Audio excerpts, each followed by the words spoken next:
사랑하는 영락교회 지체들에게 주 안에서 평화 인사를 전합니다. 오늘은 2022년 12월 21일 수요일입니다. 오늘의 묵상 본문은 신명기 9장 1절로 29절까지의 말씀입니다. 오늘 본문 말씀 9장 1절부터의 말씀은 이렇게 시작합니다. 이스라엘아 들으라. 내가 오늘 요단을 건너 너보다 강대한 나라들로 들어가서 그것을 차지하리니. 이스라엘아 들어라 하는 말처럼 지금 다음 세대, 그 차세대의 그 자손들에게 모세가 이제 자기 삶의 마지막에 이 40년의 광야의 생활을 정리하면서 주님의 뜻을 증거하고 있는 것이죠. 선포하고 있습니다. 오늘 9장의 큰 주제는 백성들의 불순종이에요. 주님이 인도하시고 주님이 함께 하시는데 주님의 뜻에 틈만 나면 순종하지 않으려고 했던 그런 이스라엘의 문제가 무엇인지에 대한 그런 모세의 갈파한 그 핵심 내용을 선포하는 것이죠. 근데 이 말씀이 정말 귀한 것은 이 말씀을 깊이 이제 읽고 묵상해 보면 사실은 이 9장의 말씀을 붙들었더라면 유대의 운명이 바뀌었겠죠. 이스라엘 운명이 바뀌었을 겁니다. 오늘 그 본문 말씀 4절에 보면 내 하나님 여호와께서 그들을 내 앞에서 쫓아내신 후에 내가 심중에 이르기를 내 공의로움으로 말미암아 여호와께서 나를 이 땅에 인도하여 들여서 그것을 차지하게 하셨다 하지 말라 이렇게 나옵니다. 말미암아라는 말이 4절 5절에 5번 나오는데 아낙 자손이고 크고 많은 백성이라고 두려움에 떨면서 나아가지 못하는데 너희들이 가나안 땅을 차지한다 할지라도 그 다음에 너희들이 결코 교만해서는 안 된다라는 거죠. 내 공의로움으로 말미암아 여호와께서 나를 차지하게 하셨다 하지 말라. 우리가 공의로워서 의로워서 주님의 뜻을 잘 따라서 그래서 주님이 우리를 가나안 땅을 차지하게 하신 게 아니다라는 거죠. 오늘 우리에게도 주시는 똑같은 말씀입니다. 우리가 신앙생활을 하다 보면은 주님의 임재가 약해지고 그러면은 우리가 이제 교만해져요. 또 주님이 큰 축복을 주시니까 또 일들이 순조롭게 잘 되니까 그러면은 내가 뭔가 잘해서 그러나 보다. 내가 주일 예배 열심히 드리고 헌금 열심히 하고 봉사 열심히 하니까 주님이 나에게 복을 주시나 보다 이렇게 착각할 수 있다는 거죠. 결코 너희의 공의로움 때문에 그렇게 하신 게 아니다. 명심해라 라는 겁니다. 그렇게 가나안의 이민족들을 주님이 멸하고 쫓아내신 그 이유가 있는데 그 이유 중에 하나는 뭐냐면 4절에 나오는 이 민족들이 악함으로 말미암아 여호와께서 그들을 내 앞에서 쫓아내심이라. 이 가나안의 7 족속이 심판을 받게 된 그 중요한 이유 중에 하나가 무엇이냐면 그들이 악하다는 것입니다. 그러면 이스라엘은 악하지 않느냐? 이스라엘도 악하죠. 다 악한데 가나안에는 특별한 악함이 있어요.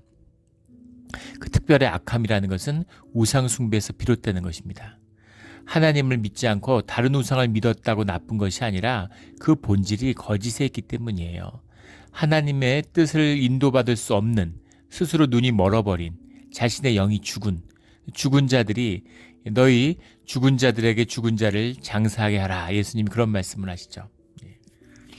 아버지를 장례를 지내고 오겠다고 하니까 죽은 자에게 장례를 맡겨라. 이렇게 말씀하시죠. 충격적인 말씀입니다. 어느 나라 어느 민족 동서고금을 막론하고 아버지를 제사하는 게 그 사회에서 가장 중요한 그런 의례고 사회의 그런 문화의 중심에 있죠. 인정으로 따져도 부모를 장사하는 일보다 중요한 일이 뭐가 있겠습니까? 그런데 아버지를 장례하고 오겠다는데 그럴 거 없어 라고 얘기하시는 거예요. 죽은 자들에게. 살아있는 자들이잖아요. 영이 죽은 자들입니다. 그래서 가나안의 백성들은 살아있지만 죽은 자들이에요. 그리고 그들의 죄가 찰 때까지 그들의 죄악, 영이 죽으면 육으로 살게 되고 육의 죄악이라는 것이 쌓아 올리게 되는 거죠. 짐승들도 하기 힘든, 짐승보다 더 악한 일들을 하게 돼요. 본성이 악한데 본성을 뛰어넘는 그런 악함을 행하게 됩니다. 마귀의 역사가 함께하니까. 그런 역사가 다 차서 더 이상 그 악을 용납할 수 없는 그 수준이 된 것이죠. 애굽도 마찬가지고 가나안도 마찬가지입니다. 그래서 그들이 악함이 채워졌기 때문에 벌을 받을 만큼 충분히 악해졌다는 거죠. 이거 주님이 심판을 연기하고 기다리시는 이유인데 그 때가 되었다는 것이 가나안의 7 족속이 심판받을 받게 된 그 말미암은 이유였다라는 겁니다. 5절에 보면 내가 가서 그 땅을 차지하면 내 공의로 말미암이 아니요. 4절에 한 말씀이죠. 내 마음이 정직함으로 말미암도 아니다. 이렇게 말씀하세요. 너희가 진실하기 때문에. 진실은 중요하죠. 진실하지 않으면 주님이 함께하지 않아요. 하지만 진실하다고 해서 주님이 함께 하시는 것도 아니라는 겁니다. 중요한 말씀이죠. 내가 진실하기만 하면 나는 늘 주님께 사랑받을 수 있어. 그렇지 않습니다. 그렇지 않다는 거죠. 뭐라고 말씀하시냐면 여호와께서 이같이 하시면 내 조상 아브라함과 이삭과 야곱에게 하신 맹세를 이루려 하심이니라. 물론 진실하지 않으면 주님 앞에 설 수 없죠. 그런데 진실하게 선다고 해서 주님이 만나주시거나 주님의 구속함을 받은 게 아니라 가장 중심, 핵심적인 것은 아브라함과 이삭과 야곱에게 하신 맹세를 이루려 하심이니라 하는 이 말씀인 거죠. 신실하신 하나님, 주님이 야곱과 맺은 맹세를 그 자손들에게 지키려고 하신다라는 겁니다. 이게 주님의 언약이에요. 신실하신 주님의 모습입니다. 우리가 주님께 언약을 받았고 또 약속을 받아야죠. 그리고 그 언약으로 주님 앞에 나아가는 겁니다. 또 주님이 그 약속을 지키세요. 아브라함이 이제 어디 있습니까? 이삭이 어디 있습니까? 하지만 주님의 품 안에 있는 것이죠. 이 땅에서 했던 400년 전에 했던 그 약속이 이제 이 땅에서 무슨 의미가 있는가? 의미가 있고 소중한 것이라는 겁니다.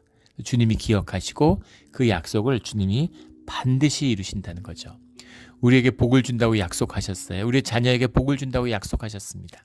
그 약속을 주님이 반드시 이루신다는 거죠. 아멘. 그래서 그 일들을 기억하시는 주님, 우리가 그 약속을 꼭 붙들어야 된다는 거죠. 약속을 잊지 않고 늘 약속과 함께하며 마음이 겸손하여지는 우리의 믿음의 자리가 되기를 주의 이름으로 축원합니다. 그 맹세를 이루려 하심이라. 그죠. 주님이 그 약속을 꼭 이루시고 그 약속을 붙들고 가시는데 하지만 너희가 명심해야 될 것이 또 있다라는 겁니다. 6절부터 그들이 불순종의 사건들을 쭉 나열하고 있습니다. 너희는 6절에 보면 목이 곧은 백성이다. 7절에 늘 여호와를 거역하였다. 40년 광야 생활 동안 주님을 알고 주님과 교제하는 시간인데 늘 주님을 거역하는 모습이 나온다는 거죠. 이게 우리의 육신의 본능입니다. 육성이에요. 늘 주님을 거역하고 싶어하는, 내 뜻대로 하고 싶은, 내 의지대로 하고 싶은 그런 마음이 우리에게 있다는 거죠. 그래서 그 마음을 다스리는 거예요. 사도 바울은 자신을 매일 십자가에 못 박는다고 고백하죠. 한 번 못 박았으면 내 자아가 죽었는데 왜 매일 못 박을까요? 죽이고 또 죽여야 되는 것입니다. 우리가 육을 입고 있는 동안에는 내 육성이 죽지 않아요.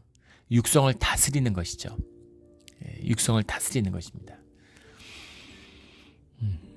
제가 예전에 그 수도원 했을 때 열심히 밭일을 하는데 왜 그랬는지 원장님이 밭일을 하는데 저를 물끄러미 보시더니 조형제 이러면서 조형제는 깨끗하게 될 수 있을 것 같냐고, 깨끗한 사람이 될 수 있을 것 같냐고.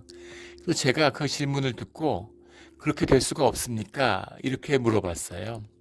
그랬더니 그 수도원 원장님 뭐라고 얘기하시냐면 깨끗한 사람이 될 수 없다고, 깨끗한 사람이 될 수 있다고 생각하면 악에 진다는 거예요. 깊이 마음에 오랫동안 기억에 남는 말씀이죠. 주님이 주신 말씀인 것 같아요. 이것이 오늘 신명기 9장의 말씀과도 통하는 것입니다.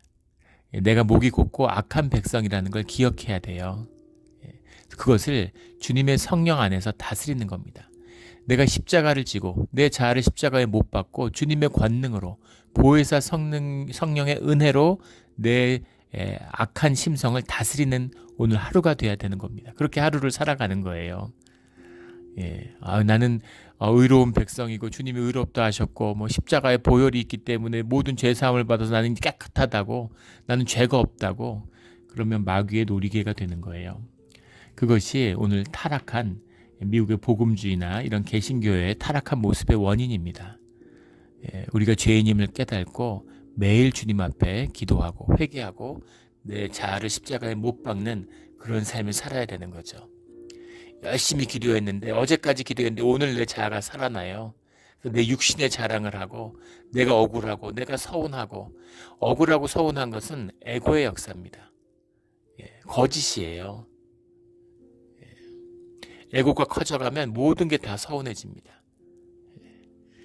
택시 타면 택시 기사가 마음에 안 들고 식당 가면 식당 서빙하는 사람이 마음에 안 들고 음식이 마음에 안 들고 모든 게 내 마음에 안 들어요. 하나님이 내 마음에 들겠습니까? 두려워서 무서워서 덜덜 떠는 거지 그냥 두려워하는 것이지 그건 경외도 아니에요. 이것이 에고의 진실입니다. 목이 곧은 백성이라 이 뜻이죠. 이것을 꺾고 십자가에 못 박아서 순종하는 것. 그 삶, 순종이 순종을 부르는 것이죠. 은혜가 은혜를 부르는 것과 같은 것입니다. 그런 주님 앞에 늘 순종하며 내 에고를 꺾는 그런 우리 모두가 되기를 주의 이름으로 축원합니다. 8절부터 쭉 나오는 이제 호렙산의 사건을 진술하고 있는 우리 출애굽기 32장에서 나누었던 사건이죠. 그 사건을 다시 한번 언급하고 있어요. 왜 했던 얘기를 자꾸 할까? 지금 새로운 세대, 지금 이 말씀을 듣고 있는 이 신명기 9장의 말씀을 듣고 있는 사람들, 그 회중은 호렙산의 사건을 모르는 사람들이죠. 그 다음에 태어난 세대입니다. 호렙산 사건을 몰라요. 그것을 이야기해 주는 것이죠. 그리고 이 말씀이 이제는 신명기로 기록되어 있어서 우리가 읽지만 우리는 다 읽으니까 왜 똑같은 얘기를 반복하나 싶지만 그 시대는 구전의 전통이 있는 거죠. 구전의 문학입니다. 말로 해주는 거예요. 어른이 얘기해주고 또 얘기해주고 그렇게 해서 그걸 새기고 새기는 거죠. 그래서 그 이야기들을 후손에게 들려주는 겁니다. 너희 부모의 세대에 이런 일이 있었다. 이것의 뜻을 잊지 말고 명심해야 된다라고 말씀하고 있는 겁니다. 12절에 보면 주님이 이르시는데 내려가라. 지금 주님의 언약궤를 받을 때의 말씀이잖아요. 내가 애굽에서 인도하여 낸 내 백성이다. 내 다 너. your people인 거예요. my people이 아니고. 우리 출애굽기 때도 나눴지만 이제 내 백성이 아니다. 이렇게 말씀하시는 거죠. 송아지를 만들어서 우상 숭배를 하고 있는 나를 위하여 그런 것이죠. 너를 네 백성이 되었다. 주님의 백성이라고 주님이 선포하셨는데 그 우상 숭배 사건으로 발미암아 너의 백성이다 이렇게 말씀하시는 거죠. 우리가 여러 번 나누는 그런 말씀이지만 주님이 죄인들과 함께 하세요. 죄인들과 먹고 마시고 죄인들과 함께 하셨습니다. 우리가 죄인인데 우리를 구원하려고 오셨잖아요. 죄인들과 함께 하시지만 거짓과 함께 하진 않아요. 거짓말하고 속이고 이러는 것과 함께 할 수는 없습니다. 이것이 연합의 가장 중요한 영과 진실로 할 때 자원하는 심령과 우리의 삶의 진실인 거죠. 그것이 주님을 만나는 중요한 비밀입니다. 물론 근원적으로는 우리를 만나주시는 건 주님의 은혜일 뿐이에요. 구속의 은혜일 뿐입니다. 그러나 그 구속의 은혜를 만나기 위한 우리의 자세, 부족하고 죄인이고 악하고 더럽지만 하지만 진실해야 되고 주님을 만나고 싶어하는 자원하는 심령이 있어야 되는 것이죠. 우리 몬트레 영락교회도 이제 7년 제가 와서 7년째를 맞이하고 있는데 정말 달라졌습니다. 우리 그 전에 14년을 분쟁을 하는 교회였죠. 유명한 교회였어요. 모르는 사람이 없어요. 심지어 한국에 있는 분들도 압니다. 전국에서 미국 전역에서 모르는 곳이 없었던 그런 교회였는데 와서 우리 3년 무슨 일이 있어도 사이간 싸워서는 안 되고 7년만 싸우지 않으면 그러면 주님이 큰 상을 주실 거라고 새로운 우리 교회가 거듭나게 해주실 거라고 그렇게 말씀을 선포했었는데 이제 7년째를 맞이하고 있습니다. 그동안 화목을 이뤘어요. 싸움이 없고 우리가 삶의 연합을 이뤘습니다. 주님이 귀한 교회를 진짜 교회를 공동체를 우리 가운데 열어주실 것이라고 믿습니다.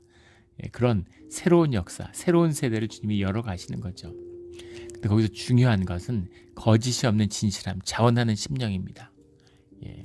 교회 사역들이 처음에 오니까 뭐 교회 계획이 뭐냐, 뭐 영광 계획이 뭐냐, 뭐 이런 뭐 무슨 계획이 그렇게 많습니까? 주님의 성령의 인도하심을 따라가는 거죠. 교회가 1년 365일이 다 나와 있잖아요. 절기가 다 나와 있고 매년 하던 건데 2000년을 해왔는데 뭐가 새로울 게 있어요. 새로워져야 되는 것은 우리의 심령이죠. 심령이 새로워져야 되는 겁니다. 그래서 뭘 하든 뭐가 중요해요. 주님이 주시는 마음으로 자원하는 심령으로 교회에서 피워내는 거죠. 기쁨으로 가족이 되어서 살아가는 거예요. 우리 지난주에 삼계탕, 초계탕을 교회에서 나눴어요. 제가 친교 식사로 우리 삼계탕 먹는 아주 제대로 된 삼계탕이었죠. 교회 다니면서 처음이었습니다.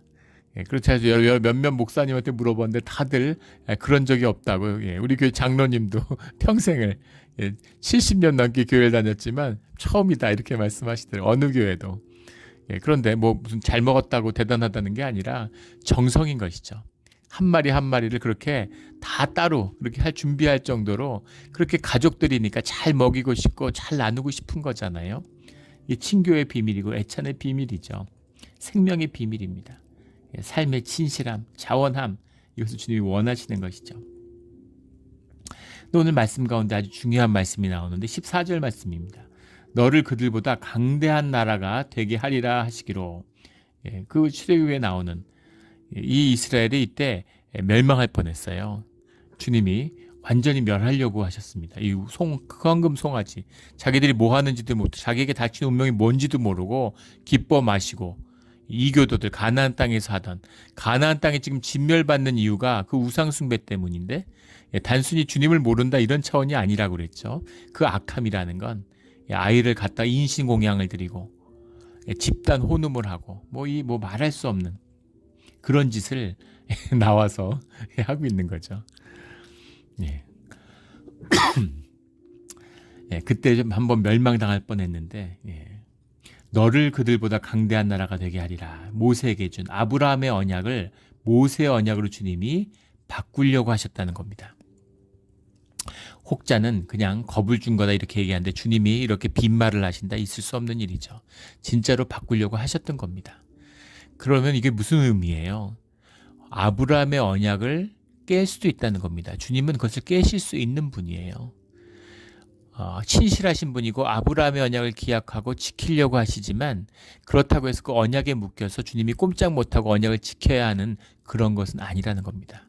주님이 자유하신 분이고 주님은 그것을 깰 수도 있는 분이다라는 거죠.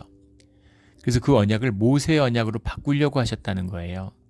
그런데 모세가 기도함으로, 간절히 기도함으로 이스라엘을 구할 수 있었다라는 그 고백이에요. 모세가 대단하고 내가 너희 구했어 이렇게 생색내는 게 아니죠. 너희가 절대로 죄를 짓거나 주님께 떠나서는 안 되는데 만약에 주님을 떠나게 되면 주님께 간절히 기도하고 돌아와야 된다. 회개하고 돌이켜야 된다라는 얘기죠. 죽을 뻔한 위기도 넘겼다. 그런 위기가 다시 오지 말아야 되지만 그런 위기가 오더라도 너희가 주님의 은혜에서 떠나서는 안 된다. 주님께 돌이켜야 된다라는 거죠. 이것이 비밀이다라는 겁니다. 19절에 여호와께서 그때도 내 말을 들으셨고, 주님과 인격의 교제죠. 주님이 한마디 하면 끝났어. 이게 아니라 주님께 기도하고 간구하고, 아버지 말씀하시는데 아버지 말씀하셨는데 이제 뭐 끝났지 이게 아니라 아버지 가서 얘기해서 가서 얘기해가지고 이렇게 바꾸는 것이죠. 바꾸는 것이에요. 우리 그 중고등학교 때 그때는 뭐 학교에 그 한국에서 폭력이 많았죠. 학교가 뭐 국가 나라 전체가 폭력에 굉장히 쩔어 있었던 것 같아요. 지금 그럼 상상도 할 수 없는. 근데 그때 굉장히 이제 학교에서 애들 많이 때리고, 뭐 연초되면 초등학교 때 야구부였는데 지금 초등학생들 보십시오. 어떻게 초등학생들 저런 애들 때렸을까 싶은데 그때 애들 많이 맞았어요. 근데 뭐 아기가 있고 뭐 막 때리고 이런 게 아니라 너무 그게 일상이 돼서 새해가 됐는데 우리 새로운 마음으로 새로 시작하자고 전부 엎드려 뻗쳐라 이래갖고 때리고 그런 일도 있었습니다. 그런데 이제 이렇게 뭐 이렇게 빠따를 때린다고 그러잖아요. 몽둥이로 엉덩이를 때리는데 처음 맞는 애가 중요하죠. 처음 맞는 애가 막 맞아서 막 자지러지고 막 이러면은 이제 이렇게 쉽게 끝나는 거예요. 근데 이제 아무 말 않고 아주 묵묵히 맞으면 그럼 다 맞는 거죠. 그래서 첫 맞다를 잘 맞는 애가 중요해요. 좋은 예인지 모르겠지만 그것도 선생님과의 교제였던 것이죠. 그래서 의사를 표현해야 되는 겁니다. 인격의 교제니까 주님께 하고 싶은 말을 하고 간절히 기도하는 거죠. 내가 기도한다고 해서 내 기도의 능력이 주님을 묶거나 주님을 움직이는 것이 아니라 내 진실함을 주님께 아뢰 때 주님이 그 마음으로 나의 간절한 기도로 인해서 주님이 주님의 뜻을 바꾸실 수도 있다라는 거죠. 오늘 굉장히 중요한 말씀들이 나와요. 중요한 신앙의 원칙들이고 굉장히 큰 이야기들입니다. 이 말씀을 깊이 새겨서 모세가 그 후손에게 주는 말씀, 오늘 우리에게 주는 말씀이잖아요. 이 말씀을 붙들고 주님을 놓치지 않는 우리 모두가 되기를 주의 이름으로 축원합니다. 20절에도 여호와께서 또 아론에게 진노하사 그를 멸하라 하셨으므로 내가 그때에도 아론을 위하여 기도하였고, 아론은 대제사장이고 대제사장의 뿌리잖아요. 그런데도 불구하고 아론도 죽을 뻔했다. 하지만 기도로 살아났다라는 거죠. 늘 기도하는 우리가 되기를 주의 이름으로 축원합니다. 요즘에는 정말 그 기도가 자원하는 심령이 되어서 이렇게 정말 기도의 맛을 알고 새벽에 기도하는 분들, 꾸준히 기도를 삶으로 이렇게 녹여내는 분들이 나오는 것 같아요. 그래서 얼마나 감사한지 모릅니다. 그게 진짜죠. 그게 진짜입니다. 누가 보든 보지 않든 뭐 교회에 몰아서 한 집사님이 그런 고백을 하세요. 예전에 무슨 이렇게 설교하고 이러니까 이제 또 교회에서 이렇게 중직자로 나오고 그냥 뭐 교회에서 의식처럼 하는 거지 뭐 기도에 뭐가 있나, 사실 그런 마음이 있었다는 거예요. 근데 이제는 뭐 그런 거 하나도 없잖아요. 안 나온다고 누가 뭐라고 그럽니까? 그런데 기도를 하면서 기도의 맛을 좀 본 것 같다. 이 기쁨이 이런 것이구나 하는 것을 조금 느낀 것 같다. 그런 이야기들을 나누시더라고요. 얼마나 감사했는지 모릅니다. 주님이 기뻐하시는 진짜죠. 그래서 기도해야 되는 거죠. 22절부터는 이제 여러 가지 그 주님을 거역했던 사건들을 이제 언급하고 있습니다. 22절에 너희가 다베라와 마사와 기브롯 하닷아와에서도 여호와를 경노하게 하였느니라. 23절에 여호와께서 너희를 가데스 바나에서 떠나게 하실 때, 다베라라는 건 이제 불사름 이런 뜻이죠. 민수기 11장에 나오는 바람 광야에서 주님께 투덜대다가 이제 불이 났던 그 장막들을 태웠던 이제 그 사건이죠. 마사라는 건 시험이라는 뜻인데 르비딤에서 처음에 나와서 물을 마실 물 없다고 이제 투덜대고 그랬던 이제 그 사건. 기브롯 핫다와라고 하는 것은 이제 탐욕의 무덤 이런 말인데, 그 만나 먹다가 이제 고기 먹고 싶다, 왜 고기 안 주냐 그래가지고 또 이렇게 투덜댔던 그 사건이죠. 근데 그런 사건들은 사실은 다 주님을 화나게 했던 사건이지만 그래도 그것은 작은 사건입니다. 그런데 가데스 바네아의 사건은 큰 사건이에요. 왜냐하면 이 사건으로 말미암아서 정찰을 나갔다가 12명 중에 10명이 거짓말하고 2명만 진실을 얘기했죠. 그래서 진실을 얘기한 갈렙과 여호수아만 가나안 땅에 들어갈 수 있고, 그 10부족을 대표했던 사람과 나머지 그 모든 사람이, 이스라엘 민족이 출애굽을 했던 모든 민족이 두 사람을 제외하고는 아무도 가나안 땅에 들어갈 수 없게 된 청청병력과 같은 사건이죠. 그 두 사건은 왜 여호와의 그 황금 송아지 사건과 가데스 바네아 사건은 특별한가? 왜 맨날 죄 짓고 거역한 게 한두 번이 아닌데 다른 건 그냥 약간 벌 받고 말았는데, 이 두 사건은 심판에 가까울 만큼 이런 강력한 징계를 받아야 되느냐라는 거죠. 운명을 바꿔버리는, 인생을 살다 보면 운명을 바꾸는 사건들이 있잖아요. 연애를 많이 하는 거, 뭐 이런 연애도 할 수 있고 저런 연애를 할 수 있고 이런 아픔도 있을 수 있고 뭐 좋은 것도 있을 수 있겠죠. 그런데 결혼을 한다는 건 다르죠. 결혼을 하면 인생이 바뀝니다. 운명이 바뀌어요. 그런 거죠. 자녀를 낳을 때마다 운명이 바뀌죠. 그런 겁니다. 결정적인 사건이 있어요. 우리 가데스 바네아와 우상 숭배, 송아지 숭배의 사건, 호렙산의 사건은 뭐가 다른가? 그 사건에는 그 말씀에 흐르는 중심인 진실함이 들어있다는 겁니다. 도대체 뭘 보라고 한 걸까? 주님이 뭘 보고 한 거 얘기했는데 그게 정찰병이 하는 얘기잖아. 이런 걸 볼 수도 있고 저런 걸 볼 수도 있지. 그런 뜻이라면 내보내지 않았겠죠. 주님이 그걸 몰라서 정찰을 하려고 보냈겠습니까? 주님이 그 심령 가운데 함께하고 주님의 뜻 가운데 주님의 뜻을 읽은, 주님의 안에서 성령의 인도하심을 받아 나간 사람이라면 우리가 눈을 믿으면 안 되죠. 눈을 보이는 것을 우리가 그대로 본다는 건 인간의 큰 착각이죠. 인지과학이 발달하면서 우리가 본다는 시각이 얼마나 거짓인가 하는 걸 알 수 있어요. 뇌는 세상을 바라보는 모든 것을 간접적인 정보에 의지하죠. 왜 귀와 눈을 분리시켰을까? 귀의 정보와 눈의 정보가 달라요. 그래서 보는 게 중요한 것인 게 아니라 처음에는 듣는 게 중요한 겁니다. 예. 우리가 처음에 들음으로 우리가 자라나게 되죠. 뱃속에서 엄마의 음성을 통해서 척추에 거꾸로 기대서 귀를 대고 엄마의 음성을 들음으로 에너지를 얻는다는 거잖아요. 귀가 뇌보다 먼저 생겼다는 거예요. 기가 막힌 함의가 있죠. 그래서 왜 귀에 의한 청각 정보와 시각 정보를 완전히 다른 루트로 만들었을까? 어차피 같은 걸 보는 거라면. 같은 걸 보는 게 아니기 때문이죠. 우리가 다른 것 때문에 생겨나는 게 이제 멀미잖아요.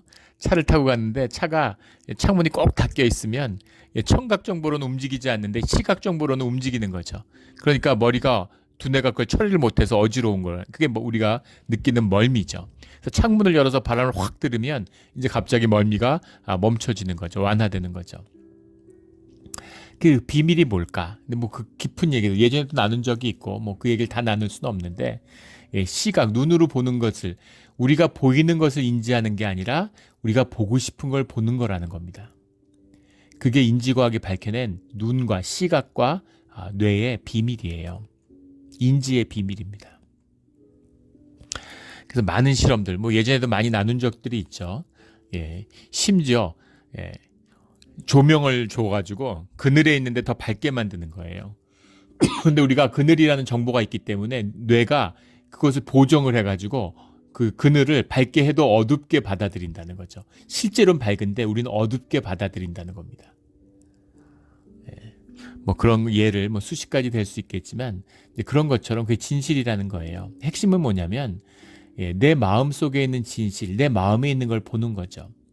그래서 환경을 탓하고 현실을 탓하면서 투덜대는 사람은 현실과 환경의 문제가 아니라 마음의 문제가 있는 겁니다.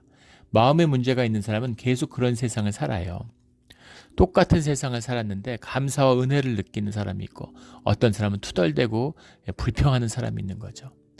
나를 낳아주고 키워주신 부모한테 너무 감사해서 눈물을 흘리도록 고마워하는 사람이 있는가 하면, 부모가 해준 게 뭐가 있냐 그러면서 평생 내 인생 이렇게 된 건 부모 때문이라고 탓하며 사는 사람도 있죠. 더 중요한 건 자기가 보는 세상을 산다는 겁니다. 그게 내 마음의 진실이니까. 마음이 부유한 사람은 부유한 삶으로 나아가요. 마음이 궁핍한 사람은 점점 더 궁핍해집니다. 이게 심령의 비밀이고 영의 비밀이죠. 돌아와서 가네아스 바네아와 호렙산 사건의 비밀은 무엇이냐? 그것의 진실, 그 깊은, 주님이 왜 그토록 경노하셨는가? 그것은 우리의 마음의 중심, 진실, 이때에 드러난 진실, 이스라엘의 진실이 거짓이기 때문입니다.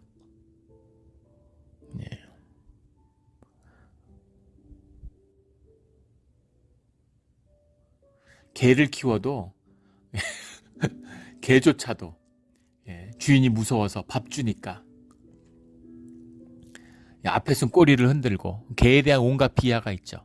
근데 실제 개를 키워보고 개를 반려동물로 산 사람은 개조차도 그렇지 않다는 거예요. 개를 통해서도 은혜를 받고 감동을 받고, 어떤 사람들은 사람보다 개가 낫더라 이런 사람도 있잖아요. 개에 또 충직함이 있죠. 개조차도 교제를 하잖아요. 그런데 왜 하나님과 광야를 40년을 걸었는데 변한 게 없을까? 왜 변한 게 없을까요? 40년을 같이 살았는데. 거짓이기 때문입니다.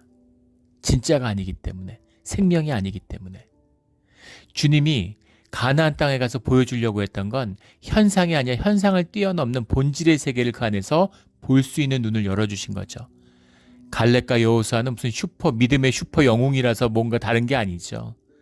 그들이 다른 건 뭡니까? 진실한 거예요. 그런데 가서 거짓을, 내 마음속에 쌓여있던 거짓을 보고 온 거죠. 하나님의 말씀을 받으려고 하나님을 기대한다고 해서 호렙산까지 나왔는데, 목숨을 걸고 홍해를 건넜는데, 그 호렙산 밑에서 보여준 건 뭡니까? 마음의 중심은 뭐예요? 거짓인 거죠. 내가 나를 위하여 내 우상을 섬기고 내가 원하는 종교, 내가 원하는 나의 종교 생활의 핵심은 이거야 하는 것을, 진실을, 그게 진실인 거죠. 그 진실, 거짓을 진실로 보여줬죠. 주님이 경노하시는 거예요. 우리가 온전히 진실하거나 온전히 거짓이 없다고 생각하신 게 아닙니다. 거짓되고 악한 걸 알아요. 하지만 주님 앞에서 하는 진실되게 행하고 진실한 모습을 보여야죠. 우리가 거짓되고 악하지만 자원하는 심령과 선한 마음으로 우리의 본성을 살려내고자 하는 마음으로 돌이키고자 하는 마음으로 주님 앞에 예배로 나옵니다. 40년 주님 앞에 예배를 드렸어요. 그런데 사실은 나의 진실은 그건 거짓이고 나는 종교 생활을 한 것뿐이다. 나는 나를 위한 거짓 하나님을 만들고 나는 사실은 능력이 있고 주님을 이용하고 싶었던 것이었다. 라는 게 드러났을 때 주님의 분노인 거죠. 이것입니다. 이게 가데스 바네와 호렙이 특별한, 왜 이토록 주님이 화가 나셨을까 하는 특별한 비밀이에요. 부부가 살면서 티격태격할 수도 있겠죠. 싸울 수도 있고 산이 안 산이 할 수도 있겠죠. 근데 그런 게 중요한 것이 아닙니다. 싸울 수도 있고 갈등할 수도 있고 부부가 같이 사는 거죠. 그런데 언약을 깬다면 어떻게 되겠습니까? 그동안 40년 살았는데 그게 다 거짓이라면, 남자가 2집 살림하고 밖에 애가 있어요. 그러면 이 40년이 뭡니까? 그런 건 그런 근본적인 레드라인에 관련된 문제다라는 거죠. 이걸 만나고 나면 사실은 주님이 이스라엘 용서하고 살려주셨다는 게 이게 얼마나 큰 이적이고 은혜입니까? 이게 주님의 사랑인 거죠. 주님한테 무슨 말을 할 수 있겠어요? 이 주님의 은혜와 주님의 십자가를 만난 자들은 설령 주님에게 멸망을 받는다 하더라도, 주님의 심판을 받는다 하더라도 한마디도 할 수 없구나. 모든 것이 주님의 뜻대로 이루어 주십시오라는 기도가 나올 수밖에 없는 것이죠. 27절에 주의 종 아브라함과 이삭과 야곱을 생각하사 이 백성의 완악함과 악과 죄를 보지 마옵소서라고 하는 이 모세의 기도죠. 언약으로 시작된 구원인데 회개도 언약을 붙들고 하는 겁니다. 주님, 아브라함과 이삭과 야곱을 생각하사 우리의 완악함과 악과 죄를 보지 마옵소서. 주님, 예수 그리스도의 은혜와 십자가의 보혈을 우리가 기억합니다. 그것을 생각하셔서 우리의 죄를 보지 마시옵소서. 이렇게 기도해야 되는 것이죠. 늘 진실하고 또 진실하게 자원하는 심령으로 주님과 함께하는 그 복을 누리는 우리 모두가 되기를 주의 이름으로 축원합니다. 아멘. 기도드리겠습니다. 하나님 아버지 감사합니다. 주님의 은혜로 우리가 주님을 믿고 여기까지 왔습니다. 광야를 기르면서 우리가 주님을 의심하기도 하고 불평하기도 했습니다. 하지만 주님 매번 용서해 주신 것에 감사드립니다. 주님께 돌이키고 또 돌이켜서 늘 마음을 새롭게 하는 또 오늘 하루가 되게 하여 주시옵소서. 어떤 일이 있어도 주님이 정하시는 레드라인은 넘어가지 않는, 어떤 죄를 지어도 진실함으로 주님 앞에 무릎 꿇는 우리의 기도의 자리가 되기를 소원합니다. 감사하며 예수 그리스도 이름으로 기도드렸습니다. 아멘.